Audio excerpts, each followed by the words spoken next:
Hey, and welcome to a new show on my YouTube channel called Behind the Scenes. A look into music production, video production relating to music, and how I do some of my assignments and how I finished up studying 3 years in Singapore Raffles Music College, two of which of those years were from home.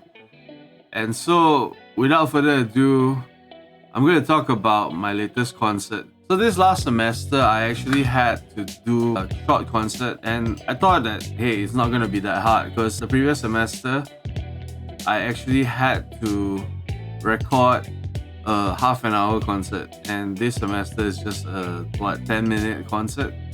The first thing I figured out was what songs I was going to do. That was relatively easy because I have been writing songs already regularly, and I had 3 new songs ready to go.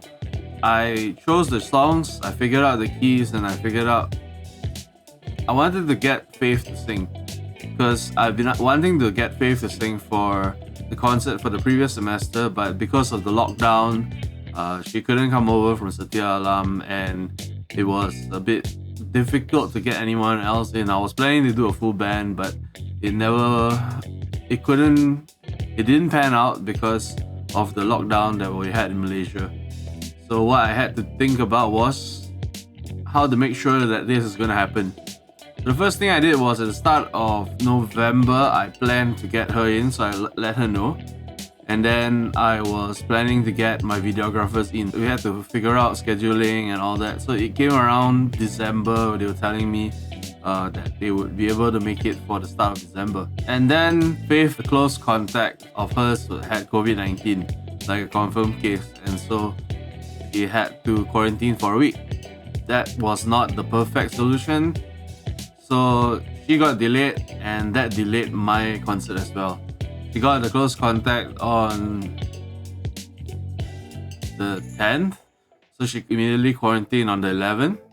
She was only able to come out on the 17th. On the 18th, I think we met up and practiced. We were thinking of recording the very next day, but she was not ready, so between the 11th to the 17th, I actually called her up and we did a run through and a rough idea of how it's gonna work out. But it got delayed a little bit here and there, and so my videographers couldn't make it for the recording because my videographers were going to go out to Cherating for their break. They went surfing, and I think they enjoyed it because one of the videographers went back again this week.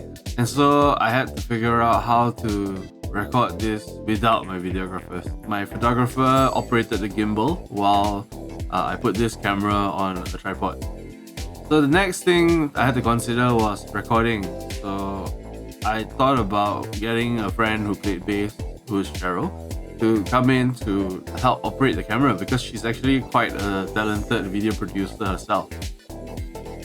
Then she asked for rhythm, and so I spent the whole afternoon leading up to the evening where we were shooting, preparing the drums, some basic programming of the drum beats.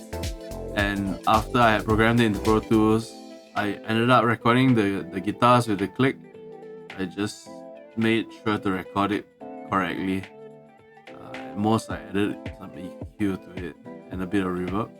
And it was okay. It's not perfect, but again, this is for a live performance, so I wanted to keep that authenticity in it.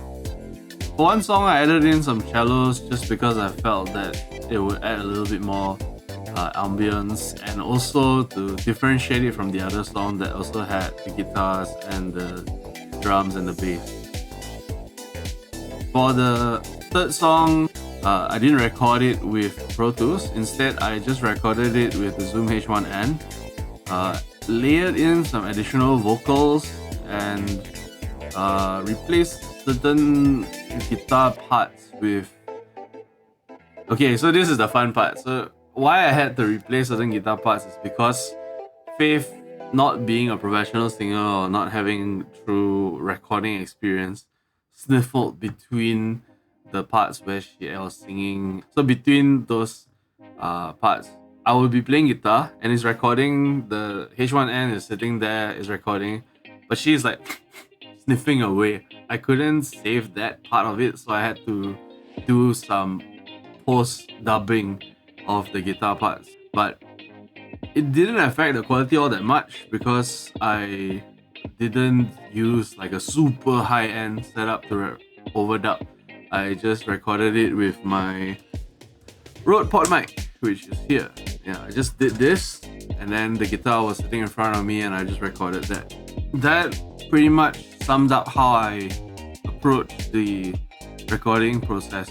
Now, when it came to the audio for the two songs, I recorded into Pro Tools as well as with the H1N, and then I layered it and figured out how it would work. I also recorded the scratch audio through the mic on the camera, and that was more of a backup audio in case for some reason the H1N or the Pro Tools recording was a bit crap.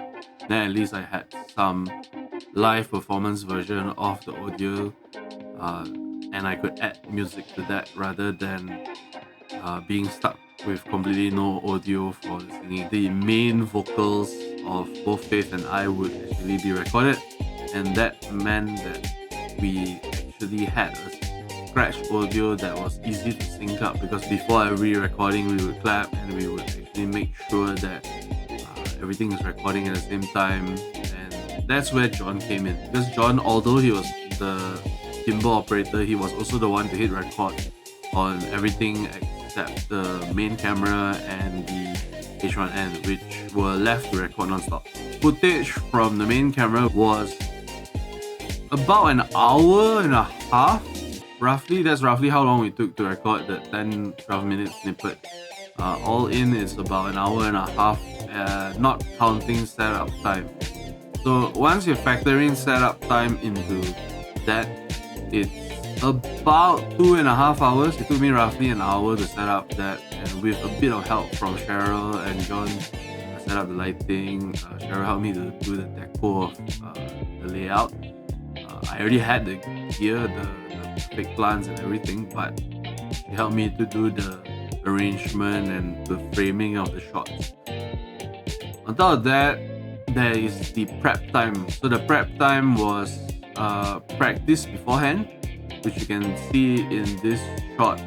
Cheryl and I were practicing, but Faith missed that because she was too tired the night before. She was out until quite late. So she ended up sleeping through the practice time, and that kind of affected how we were basically practicing for the first 20 minutes or so, I would say. And that is something that we would, moving forward, want to improve if we're ever doing any other gigs in the future, or if I'm collaborating with her, I would factor in more prep time or more practice time and get her to rest up the day before as well. Overall, based on what we were working with, I'm pretty happy with the end result. I learned how much prep I need to do beforehand, how difficult it could potentially be, and how much work I would need to put in to edit the video. So that's it for today's vlog. I will look forward to seeing you guys again in the comment section, in Instagram. If you know where to find me, then by all means come and drop me a DM. You don't have to be shy. If you're curious about learning how to use Pro Tools or any other recording software, please drop a message in the DM or in the comment section, and I'll get back to you as soon as I can. Thank you.